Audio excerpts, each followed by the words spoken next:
Hey everyone, Mr. MC here. I'm back with an updated lap guide for Group 4 at Autopolis, which is this week's daily race C.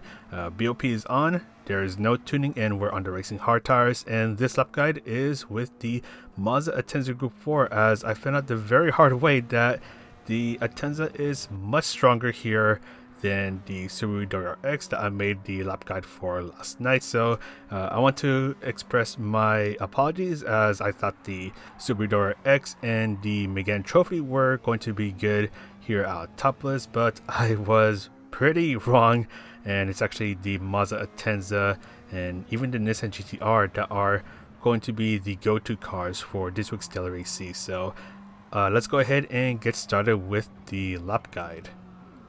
Alright, so one thing to remember for the Mazda Atenza Group 4 is that it is an all-wheel drive, so you can actually be a little aggressive when you're exiting the turns.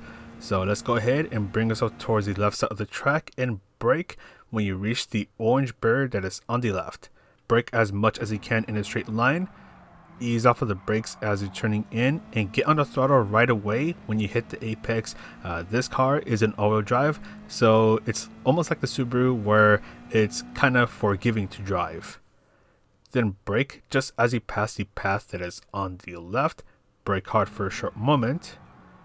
Ease off of the brakes as you're turning in, and you want to get on the throttle as soon as you can, but then do lots of throttle control for the next turns.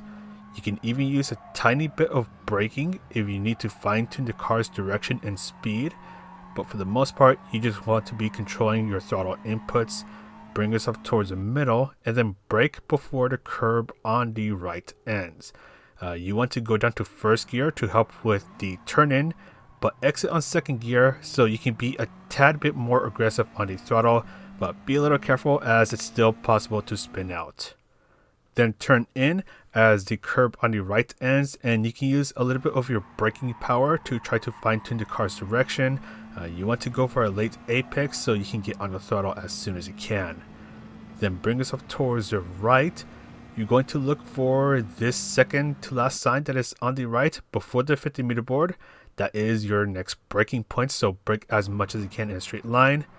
Slowly ease off of the brakes as you're turning in and exit on second gear once again, to try to reduce the chance of getting any sort of wheel spin as you exit the turn. Then bring yourself towards the left, brake before the 50-meter board. You brake hard for a very short moment, then do some trail braking.